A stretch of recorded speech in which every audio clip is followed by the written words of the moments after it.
सभी का स्वागत है हमारे इस यूट्यूब चैनल का नाम है बेस्ट स्टोरी हिंदी। तो आइए आज की कहानी शुरू करते हैं। कहानी का नाम है मेरा बेटा कोई डस्टबिन नहीं है। मिताली यूं तो बहुत समझी और सुलझी हुई लड़की है, लेकिन अभी कुछ दिनों से वो बेड रेस्ट पर है। उसका कारण ये है कि सीढ़ियों से उसका पैर फिसला, जिस वजह से उसके पैर में प्लास्टर हुआ है और डॉक्टर ने उसे फुल बेड रेस्ट के लिए बोला हुआ है। घर के काम तो जैसे तैसे हो जाते हैं, लेकिन उसके काम, उनमें थोड़ी सी दिक्कतें आती हैं। उसके पति राजीव उनसे जितना होता है वो उसकी हेल्प करते हैं। मिताली का एक 10 साल का बेटा है, कहने को 10 साल का है, लेकिन उसकी हरकतें 2 साल के बच्चों जैसी हैं। उसका कारण ये है कि वो दिमागी स्थिति उसकी कुछ ठीक नहीं है। वो कुछ बोल भी नहीं पाता, किसी को कुछ बताने में असमर्थ है। उसका काफी इलाज कराया, लेकिन नतीजा कुछ भी नहीं आया। फिलहाल उसका इलाज चल रहा है। मिताली उसके सारे काम खुद करती है, तो मिताली थोड़ी चिंतित रहती है अपने बेटे को लेकर। उसे घर वालों से कोई उम्मीद नहीं है कि वो उसकी बेटे का कुछ काम करेंगे सिवाय अपने पति के। मिताली के पति जैसे तैसे सब कुछ मैनेज कर रहे हैं। एक रोज मिताली देखती है कि उसका बच्चा खाना खाने में बहुत नखरे कर रहा है, बहुत ज्यादा रो रहा है। हालांकि उसका बच्चा ऐसा बिल्कुल नहीं है।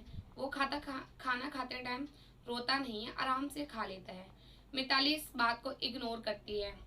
अगले दिन वो फिर देखती है। वो अपने मन में सोचती है शायद मैं नहीं खिला पा रही हूँ, इस वजह से ये रो रहा है। ऐसे ही दिन बीतते चले जाते हैं। एक दिन मिताली जब खाना खा रही होती है तो उसका बेटा उसके खाने में से खाना खाने के लिए खाने लग जाता है। मिताली को देख के आश्चर्य होता है। ये लड़का भी कुछ देर पहले तो बहुत रो रहा था खाते टाइम, और अब मेरा खाना बड़े स्वाद से खा रहा है, जो कि इतना बेस्वाद है। क्योंकि मिताली को डॉक्टर ने मिर्च मसाले वाला खाना भी बंद कर रखा है, तो मिताली दलिया खिचड़ी खा रही है, लेकिन दलिया खिचड़ी बेटा बड़े स्वाद से खा रहा है। मिताली थोड़ी हैरान हो जाती है। अगले दिन मिताली का बेटा खाना खा रहा होता है, उसके पति खिला रहे होते हैं। मिताली पे रहा नहीं जाता, वो वापस रो ही रहा होता है। मिताली एक और खाती है। जैसे ही खाना खाते, इतना बेस्वाद, इतना गंदा और बासी खाना मेरे बेटे के लिए। मिताली को बहुत गुस्सा आता है, लेकिन फिर सोचती है कि अगर घर में कुछ कहा तो फालतू में कलेश हो जाएगी। अगले दिन सुबह मिताली जैसे तैसे उठती है और अपने बेटे का खाना अपने हाथों से बनाती है, और अपने बेटे के सारे काम भी धीरे धीरे करने लग जाती है। शुरू शुरू में तो बहुत दिक्कतें आती हैं, लेकिन एक माँ अपने बच्चे के लिए हिम्मत जुटा ही लेती है। धीरे धीरे मिताली बिल्कुल ठीक हो जाती है और उसका प्लास्टर निकल जाता है। एक दिन मिताली मार्केट गई होती है, तो घर पर सभी बच्चे होते हैं, क्योंकि आज छुट्टी का दिन है, संडे है। जेठानी अपने बच्चों के लिए पिज्जा, मैक्रोनी, ये सब बनाया हुआ था घर पर ही।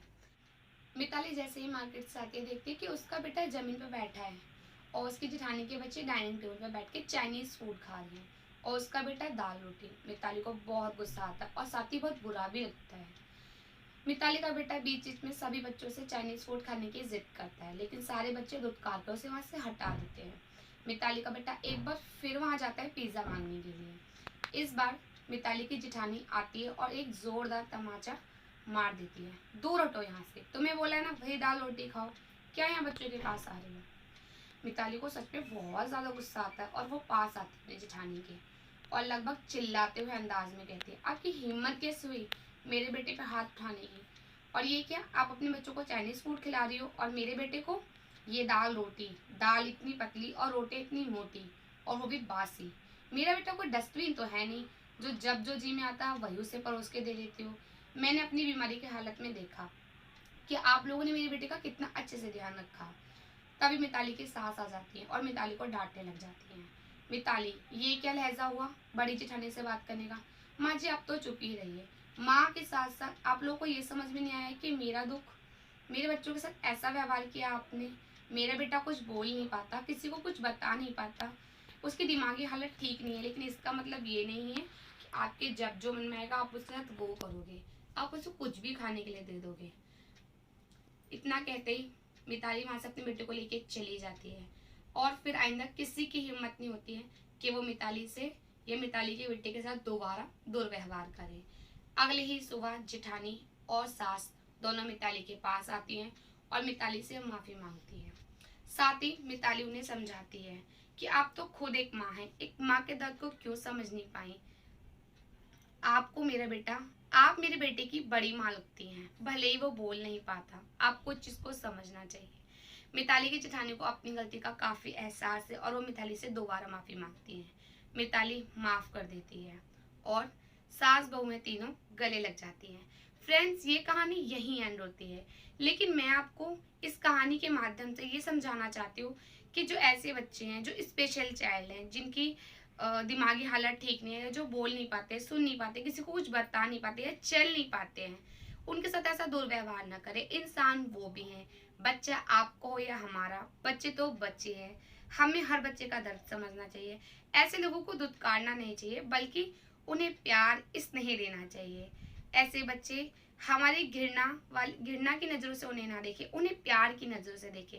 उन्हें प्यार और हमारे सपोर्ट की ज़रूरत है। आजकल तरक्की बहुत बढ़ गई है।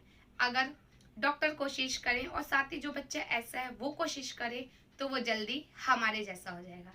फ्रेंड्स, मैं आप सब लोगों से हाथ जोड़ के यही कहना चाहूँगी कि ऐसे लोगों को अपना प्यार दें, उनका सपोर्ट बने, ना कि उन्हें दुत्कारे, उनसे घृणा करें। तो फ्रेंड्स, ये कहानी मैं यहीं एंड करती हूँ। आपको मेरी कहानी कैसी लगी कमेंट करके ज़रूर बताइएगा। साथ ही हमारी कहानी को लाइक कीजिएगा, चैनल को सब्सक्राइब कीजिएगा, और सब्सक्राइब कर चुके हैं तो आपका बहुत बहुत धन्यवाद। तो चलिए, मैं आपसे अगली कहानी में फिर मिलूंगी, तब तक के लिए राधे राधे।